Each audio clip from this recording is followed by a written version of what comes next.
Қайырлы күн, құрметті оқытушылар және студенттер. Бұл бейне сабақта ұялы телефон арқылы қалай Moodle платформасына қосыламыз, сол жайында болмақ.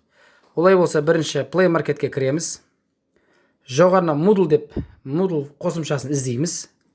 Бірінші тұрған M әрпімен тұрған сол қосымшаны ұялы телефонымызға жүктеп аламыз. Жүктеп алғаннан кейін біздің ұялы телефонымызға орнатылады.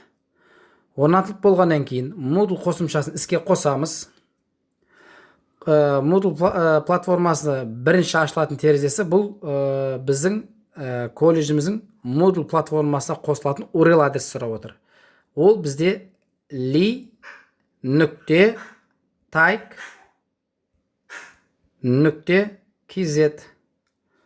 подключено деп басамыз.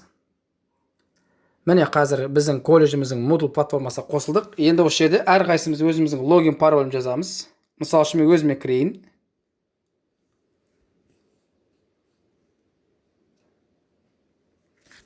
Войти деп басамыз.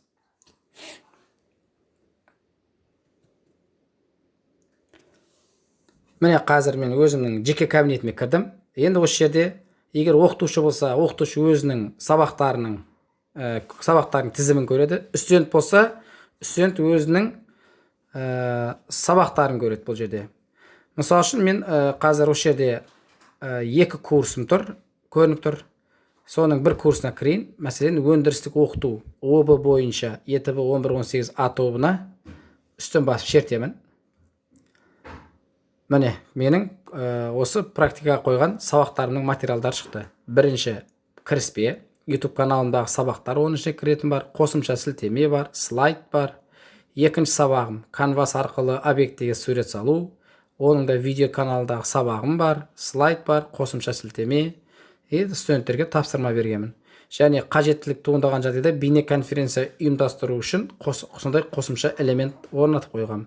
Дәл осылай барлық әрбір тақырыпқа байланысты сабақтарыңызды көре аласыздар. Жалпы ұялы телефон арқылы Moodle'ге қосылу осы.